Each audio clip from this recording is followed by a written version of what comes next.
ಎಲ್ಲರಿಗೂ ನಮಸ್ಕಾರ. ನಾನು ನಿಮ್ಮ ಸುಭಾಷ್ ಸರ್.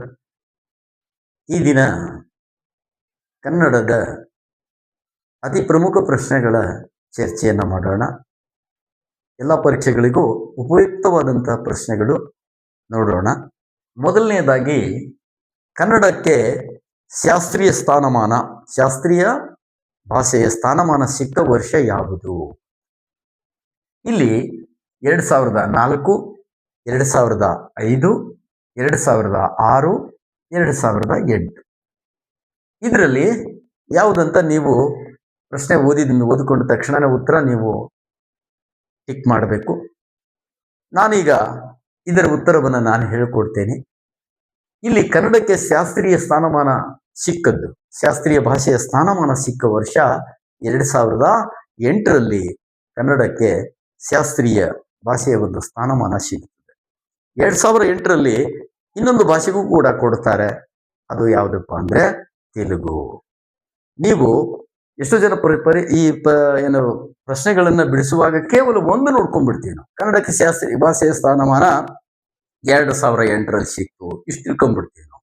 ಆದರೆ ಪರೀಕ್ಷಾ ದೃಷ್ಟಿಯಿಂದ ಏನ್ ಮಾಡಬೇಕು, ಅದಕ್ಕಿಂತ ಮುಂಚೆ ಯಾವ ಭಾಷೆಗೆ ಸಿಕ್ಕಿತ್ತು, ತದನಂತರ ಯಾವ ಭಾಷೆಗಳು ಸಿಕ್ತು, ಇಲ್ಲಿ ಎಷ್ಟು ಭಾಷೆಗಳಿಗೆ ಶಾಸ್ತ್ರೀಯ ಸ್ಥಾನಮಾನ ಸಿಕ್ಕಿದೆ, ಇವನ್ನೆಲ್ಲ ನೋಡ್ಕೋಬೇಕು. ಅಂದ್ರೆ ಕೇವಲ ಒಂದು ಪ್ರಶ್ನೆಗೆ ಉತ್ತರ ನೋಡ್ಕೊಂಡ್ಬಿಟ್ರೆ ಅಲ್ಲ ಅದು.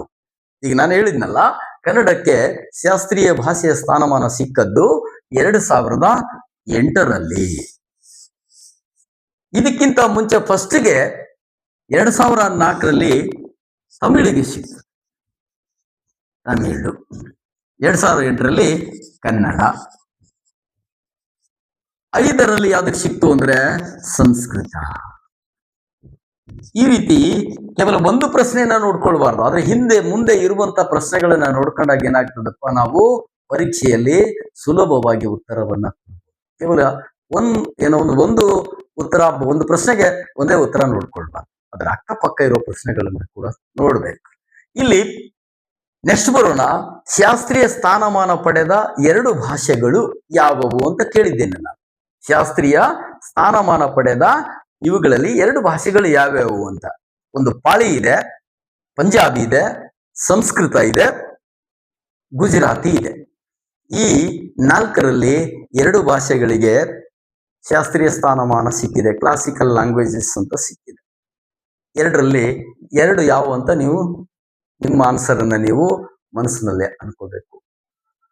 ಇಲ್ಲಿ ನಾನು ಹೇಳ್ಕೊಡ್ತೀನಿ. ಇಲ್ಲಿ 2 ಭಾಷೆಗಳು ಯಾವಪ್ಪ ಅಂದ್ರೆ ಪಾಳಿ ಇದೆ, ಪಂಜಾಬಿ ಇದೆ, ಪ್ರಾಕೃತ ಇದೆ, ಗುಜರಾತಿ ಇದೆ. ಇಲ್ಲಿ ಪಾಳಿ ಭಾಷೆಗೆ ಈ ಪ್ರಾಚೀನ ಭಾಷೆ, ಇದು ಪ್ರಾಚೀನ ಭಾಷೆಗಳಲ್ಲಿ ಯಾವಾಗ ಸಿಕ್ಕೋ ಅದನ್ನು ಹೇಳ್ಕೊಡ್ತೇನೆ. ಯಾವ್ದಪ್ಪ ಅಂದ್ರೆ ಪಾಳಿ ಭಾಷೆ, ಇನ್ನೊಂದು ಪ್ರಾಕೃತ ಭಾಷೆ. ಪಾಳಿ ಮತ್ತು ಪ್ರಾಕೃತ, ಇನ್ನೊಂದು ಸಂಸ್ಕೃತ. ಈ ರೀತಿಯಾಗಿ ಒಂದು ಪ್ರಶ್ನೆಗೆ ಒಂದು ಉತ್ತರವನ್ನ ನೋಡಿಕೊಳ್ಳದೆ ಅದರ ಹಿಂದೆ ಮುಂದೆ ಬರುವಂತಹ ಪ್ರಶ್ನೆಗಳನ್ನ ನೋಡಿಕೊಂಡಾಗ ನಾವು ಪರೀಕ್ಷೆಗಳಲ್ಲಿ ಯಶಸ್ಸನ್ನ ಕಾಣಬಹುದು. ಮುಂದಿನ ಪ್ರಶ್ನೆಗೆ ಹೋಗೋಣ. ನೆಕ್ಸ್ಟ್ 3ನೇ ಪ್ರಶ್ನೆ. ರುಜೆ ಈ ಪದದ ಸಮನಾರ್ಥಕ ಪದ ಯಾವುದು? ರುಜೆ ಈ ಪದದ ಸಮನಾರ್ಥಕ ಪದ ಯಾವುದು? ಇಲ್ಲಿ 4 ಆಪ್ಷನ್ ಕೊಟ್ಟಿದ್ದೀವಿ. ರಜೆ, ರುಚಿ, ರೋಗ, ರಾಜ. ಈ 4ರಲ್ಲಿ ಯಾವುದಂತ ನೀವು ಫೈಂಡ್ ಔಟ್ ಮಾಡಬೇಕು. 1 ನಿಮಿಷ ಅದನ್ನ ನೀವು ವಿಡಿಯೋ ಪಾಸ್ ಮಾಡಿ ನೋಡ್ಬೇಕು. ಉತ್ತರ ನೋಡಿದ ತಕ್ಷಣ ಉತ್ತರ ಹೇಳ್ಬೇಕು. ಈಗ ನಾನು ಹೇಳ್ಕೊಡ್ತೀನಿ. ರುಜೆ ಪದದ ಸಮನಾರ್ಥಕ ಪದ ಯಾವುದಪ್ಪ ಅಂದ್ರೆ ಕಾಯಿಲೆ ಅಥವಾ ರೋಗ. ರುಜೆ ಸಮನಾರ್ಥಕ ಪದ ರೋಗ ಅಥವಾ ಕಾಯಿಲೆ. ಇದೇ ಪ್ರಕಾರ ಇನ್ನೂ ಯಾವುದಾದ್ರೂ ಇದ್ರೆ ನೋಡ್ಕೋಬೇಕು. ಉದಾಹರಣೆಗಾಗಿ ತಮ ಅಂತ ಒಂದು ಶಬ್ದ ಬರ್ತದೆ. ಇದ್ರ ಸಮನಾರ್ಥಕ ಪದ ತಮ ಅಂತಂದ್ರೆ ಕತ್ತಲು. ಇನ್ನೊಂದು ಬರ್ತದೆ ಜರೆ ಅಥವಾ ಜರ ಅಂತ ಬರ್ತದೆ. ಜರ ಅಥವಾ ಜರೆ. ಇಂಪಾರ್ಟೆಂಟ್ ಹೇಳ್ಕೊಡ್ತೀನಿ. ತಮ ಅಂದ್ರೆ ಕತ್ತಲು, ಜರ ಅಥವಾ ಜರೆ ಅಂದ್ರೆ ಮುಪ್ಪು ಅಂತ ಸಮನಾರ್ಥಕ ಪದ. ಇಂಥವುಗಳನ್ನ ನೀವು ನೋಡ್ಕೊಳ್ಬೇಕು. ಇನ್ನು ಹೀಗೆ ಬರೋಣ. ದುರ್ಗಮ ಈ ಸಂಧಿಗೆ ಉದಾಹರಣೆ. ದುರ್ಗಮ ಯಾವ ಸಂಧಿಗೆ ಉದಾಹರಣೆ? ಏನು ಆದೇಶ ಸಂಧಿನೋ, ಆದೇಶ ಸಂಧಿ, ವಿಸರ್ಗ ಸಂಧಿ, ಗುಣಸಂಧಿ, ಮತ್ತೊಂದು ಜಸ್ವ ಸಂಧಿ. ನೋಡಿದ ತಕ್ಷಣ ಹೇಳ್ಬಿಡ್ಬೇಕು ಇದು ಯಾವ್ದಪ್ಪ ದುರ್ಗಮ, ಇದು ಯಾವ ಸಂಧಿಗೆ ಉದಾಹರಣೆ ಅಂತಂದ್ರೆ ಇದು ವಿಸರ್ಗ ಸಂಧಿಗೆ ಉದಾಹರಣೆ. ದುರ್ಗಮ ಇದು ವಿಸರ್ಗ ಸಂಧಿಗೆ ಉದಾಹರಣೆ. ಇಲ್ಲಿ ಗೊತ್ತಿಲ್ಲ ಅಂದ್ರೂ ಕೂಡ ಟ್ರಿಕ್ ಒಂದು ಹೇಳ್ಕೊಡ್ತೀನಿ. ಎರಡನೇ ಅಕ್ಷರ ಆದ್ಮೇಲೆ ಏನಪ್ಪಾ ಅಂತಂದ್ರೆ ಈ ರೀತಿ ಕನ್ನಡ 9 ಇರ್ತದೆ. ಒಂದು ದು ಗ, ಇಲ್ಲಿ ಎರಡನೇ ಅಕ್ಷರ ಆದ್ಮೇಲೆ ಕನ್ನಡ 9 ಬಂದಿರ್ತದೆ. ಇದು ವಿಸರ್ಗ ಸಂಧಿ. ಬೇಕಿದ್ರೆ ಇನ್ನೊಂದು ಉದಾಹರಣೆ ಹೇಳ್ಕೊಡ್ತೀನಿ. ನಿರ್ಬಲ, ನೀವು ನೋಡಿರ್ಬೇಕಾದ್ರೆ ಎರಡನೇ ಅಕ್ಷರ ಆದ ಮೇಲೆ ಕನ್ನಡ 9 ಬಂದ್ರೆ ಅದನ್ನ ವಿಸರ್ಗ ಸಂಧಿ ಅನ್ರಿ. ಇನ್ನೊಂದು ಅದ್ರಲ್ಲ ಇನ್ನೊಂದು ಟ್ರಿಕ್ ಹೇಳ್ಕೊಡ್ತೀನಿ.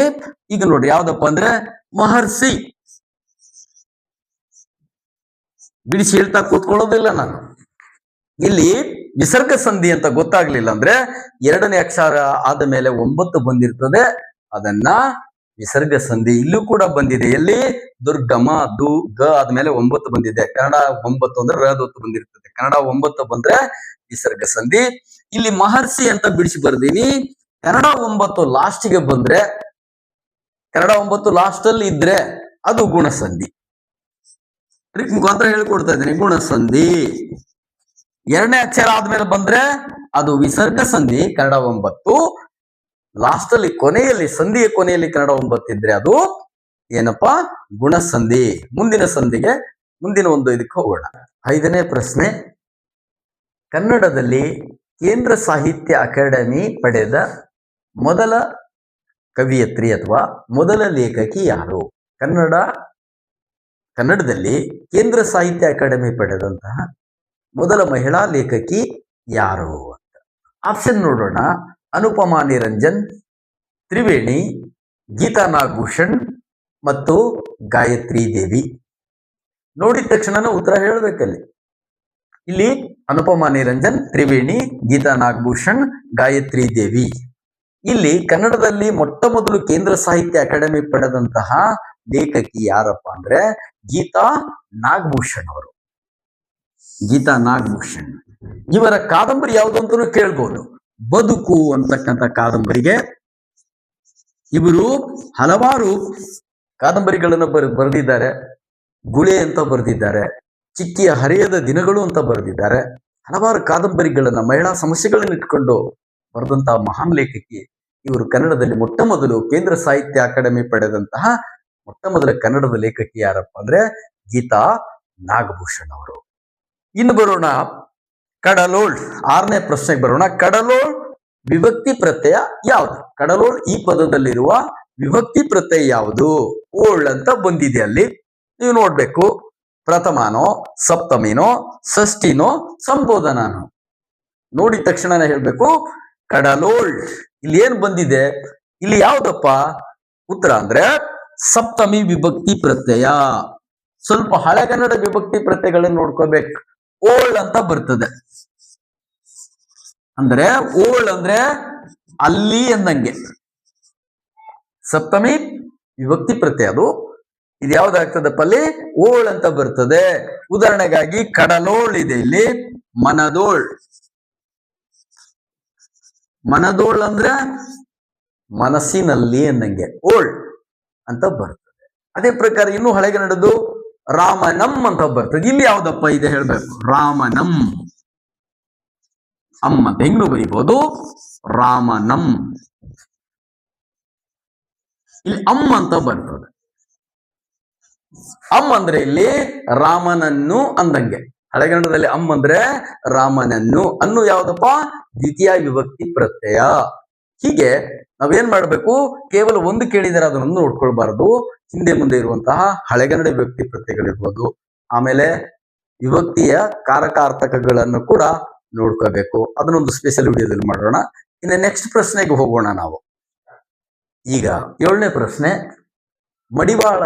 ಮಡಿವಾಳ ಮಾಚಯ್ಯನವರ ವಚನಾಂಕಿತ. ಶಿವಶರಣ ಮಡಿವಾಳ ಮಾಚಿದೇವರ ವಚನಾಂಕಿತ ಯಾವುದು? ಇಲ್ಲಿ ಬರ್ತೀನಿ ನಾನು. ರಾಮನಾಥ, ಕಲಿದೇವರ ದೇವ, ಗುಹೇಶ್ವರ, ಅಜಗಣ್ಣ. ಇಲ್ಲಿ ಟೈಮ್ ವೇಸ್ಟ್ ಮಾಡೋದು ಬೇಡ. ನೀವು ಪ್ರಶ್ನೆ ಕೇಳಿದ ತಕ್ಷಣ ಉತ್ತರ ನಿಮಗೆ ಬರಬೇಕು. ಮಡಿವಾಳ ಮಾಚಿದೇವರ ಅಥವಾ ಮಾಚಯ್ಯನವರ ವಚನಾಂಕಿತ ಯಾವುದು? ಇಲ್ಲಿ ರಾಮನಾಥ ಅಂತಿದೆ.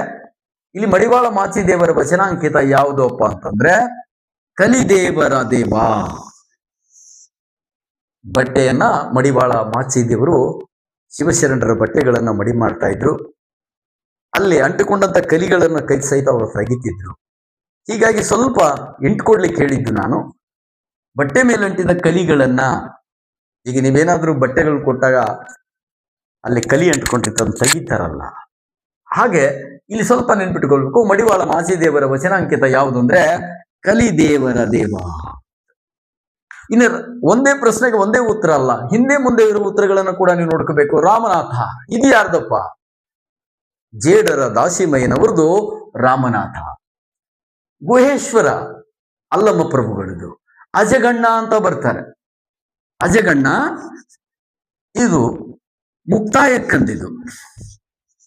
ಮುಕ್ತಾಯಕ್ಕ ಅಂತ ಬರ್ತಾಳು. ಇಬ್ರು ಅಣ್ಣ ತಂಗಿ ಶಿವಶರಣರವರು. ಅಣ್ಣನನ್ನೇ ವಚನಾಂಕಿತವಾಗಿ ಇಟ್ಕೊಂಡವಳು. ಅಂದ್ರೆ ಮುಕ್ತಾಯಕ್ಕಿನ ವಚನಾಂಕಿತ ಯಾವ್ದಪ್ಪ? ಅಜಗಣ್ಣ ಅಂತ ಹೇಳಿ. ಹೀಗೆ ಶರಣರ ವಚನಾಂಕಿತಗಳನ್ನು ಕೂಡ ಪರೀಕ್ಷೆಗಳು ಕೇಳ್ತಾರೆ. ನೀವು ಅದನ್ನ ನೋಡ್ಕೋಬೇಕು. ನೆಕ್ಸ್ಟ್ ಬರೋಣ. ಕನ್ನಡದ ಆದ್ಯ ವಚನಕಾರ, ಮುಖ್ಯ ವಚನಕಾರ, ಪ್ರಮುಖ ವಚನಕಾರರು, ಮೊದಲ ವಚನಕಾರರು ಅಂತ ಕರೀತಾರೆ. ಕನ್ನಡದ ಆದ್ಯ ವಚನಕಾರ ಯಾರು? ಇಲ್ಲಿ ಕೊಟ್ಟಿದ್ದೀನಿ ನಾನು. ಬಸವಣ್ಣ, ಅಜಗಣ್ಣ, ಜೇಡ್ರ ದಾಸಿಮಯ್ಯನವರು, ಸಿದ್ದರಾಮ. ಕನ್ನಡದ ಆದ್ಯ ವಚನಕಾರರು ಯಾರು? ಪ್ರಶ್ನೆ ಕೇಳಿದ ತಕ್ಷಣ ಉತ್ತರ ಬರಬೇಕು. ಇಲ್ಲಿ ಕನ್ನಡದ ಆದ್ಯ ವಚನಕಾರ ಅಂತ ಯಾರನ್ನ ಕರಿತೀವಪ್ಪ ನಾವು? ಜೇಡರ ದಾಸಿಮಯ್ಯನವರನ್ನ ಕನ್ನಡದ ಆದ್ಯ ವಚನಕಾರ ಅಂತ ಕರಿತೀವಿ ನಾವು. ಇವರ ವಚನಾಂಕಿತ ಮೇಲ್ ಕೇಳಿದ್ದೆ ರಾಮನಾಥ. ಕನ್ನಡದ ಮೊಟ್ಟ ಮೊದಲ ಆದ್ಯ ವಚನಕಾರರು ಯಾರಪ್ಪ ಅಂದ್ರೆ ಜೇಡರ ದಾಸಿಮಯ್ಯನವರು. ಮುಂದಿನ ಪ್ರಶ್ನೆಗೆ ಹೋಗೋಣ. ಬೆಳ್ಳಿ ಮೀನು ಯಾರ ಕವನ ಸಂಕಲನ? ಬೆಳ್ಳಿ ಮೀನು ಇದು ಯಾವ ಕವಿಯ ಕವನ ಸಂಕಲನ? ಬೆಳ್ಳಿ ಮೀನು ಕವನ ಸಂಕಲನ ಯಾರ್ದು ಅಂದ್ರೆ KS ನಿಸ್ಸಾರ್ ಅಹಮದ್ ಅವ್ರದ್ದು, ದ.ರಾ ಬೇಂದ್ರೆ ಅವ್ರದ್ದು, ಚಂದ್ರಶೇಖರ್ ಕಂಬಾರ್ ಅವ್ರದ್ದು ಅಥವಾ ಅರವಿಂದ್ ಮಾಲಗತ್ತಿ ಅವರದ್ದು. ಇಲ್ಲಿ ನೋಡಿದ ತಕ್ಷಣ ಹೇಳುವಂಥದ್ದು ಆಪ್ಷನ್ ನೋಡಿ ನೀವು ಉತ್ತರ ಹೇಳಬೇಕು.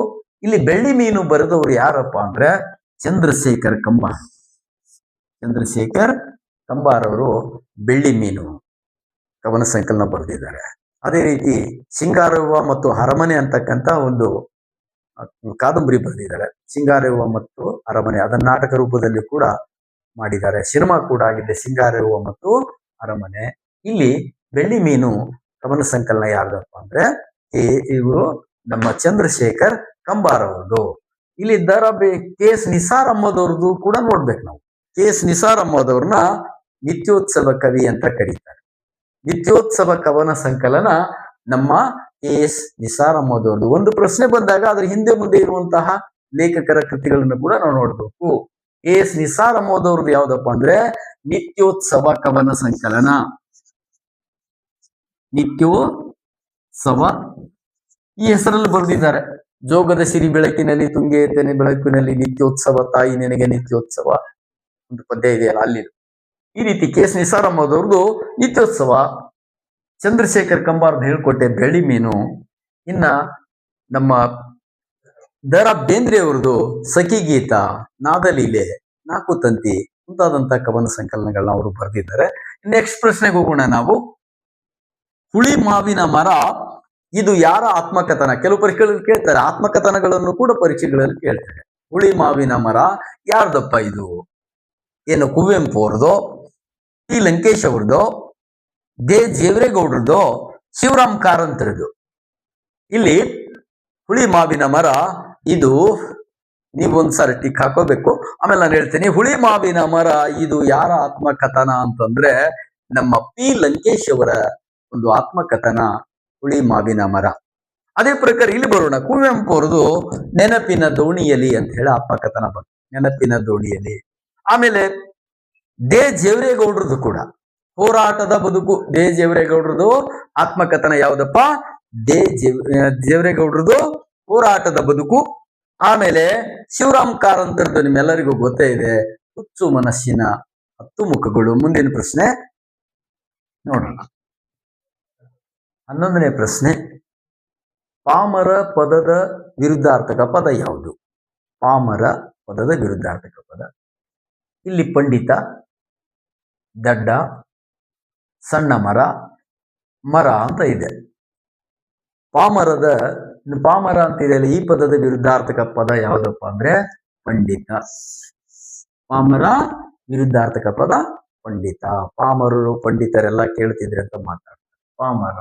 ಪಾಮರ ವಿರುದ್ಧ ಪದ ಪಂಡಿತ.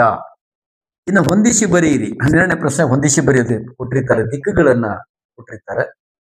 ಕೆಲವೊಮ್ಮೆ ಒಂದೇ ಕೊಟ್ಟು ಇದಕ್ಕೆ ಸಮಾನಾರ್ಥಕ ಪದ ಬರೀರು ಅಂತ ಕೂಡ ಕೆಲವು ಬಾರಿ ಕೇಳಿದ್ದಾರೆ ಪರೀಕ್ಷೆಗಳಲ್ಲಿ, FDCಯಲ್ಲಿ ಕೇಳಿದ್ದಾರೆ, LDCಗಳಲ್ಲಿ ಕೇಳಿದ್ದಾರೆ. ಇಲ್ಲಿ ಈ 4 ದಿಕ್ಕುಗಳನ್ನ ನೀವು ತಿಳ್ಕೊಳ್ಬೇಕು. ಇಲ್ಲಿ ತೆಂಕಣ, ಮೂಡಣ, ಪಡುವಣ, ಬಡಗಣ ಇವನು ಹೊಂದಿಸಿ ಬರಿಬೇಕು. ಇಲ್ಲಿ ತೆಂಕಣ ಅಂದ್ರೆ ಯಾವ ದಿಕ್ಕು ಅಂತ ನೀವು ಹೇಳ್ಬೇಕು. ತೆಂಕಣ ಅಂದ್ರೆ ಯಾವ ದಿಕ್ಕಪ್ಪ ಅಂದ್ರೆ ದಕ್ಷಿಣ. ಇಲ್ಲಿ ತೆಂಕಣ 1ನೇದು. ಇನ್ನೊಂದು ಶಾರ್ಟ್ ಟ್ರಿಕ್ ಹೇಳ್ಕೊಡ್ತೇನೆ. ತೆಂಕಣ ಯಾವ ದಿಕ್ಕಪ್ಪ? ಅದು ದಕ್ಷಿಣ ದಿಕ್ಕು. ತೆಂಕಣ ಅಂತಾರೆ, ಹಚ್ಚ ಕನ್ನಡದ ದಿಕ್ಕು ಇದು. ತೆಂಕಣ ದಕ್ಷಿಣ ದಿಕ್ಕು. ತೆಂಕು ನೋಡಿಲ್ಲಿ, ತೆಂಕಣ ಅಂದ್ರೆ ನೀವು ತಿಳ್ಕೊಬೇಕು, ತೆಂಕ್ ಅಂದ್ರೆ ತೆಂಗು ಅಂತ ತಿಳ್ಕೊಳ್ಬೇಕು. ತೆಂಗು ಹೆಚ್ಚಿಗೆ ಎಲ್ಲಿ ಬೆಳೀತಾರಪ್ಪ? ದಕ್ಷಿಣ ಭಾರತದಲ್ಲಿ ಬೆಳೀತಾರೆ. ಉತ್ತರ ಭಾರತದಲ್ಲಿ ತೆಂಗಿನ ಮರಗಳೇ ಇಲ್ಲ. ಇದನ್ನ ನೆನ್ಪಿಟ್ಕೊಳ್ಳೋಕೆ ಟ್ರಿಕ್ ಹೇಳ್ಕೊಟ್ಟೆ. ತೆಂಕಣ ಅಂದ್ರೆ ದಕ್ಷಿಣ.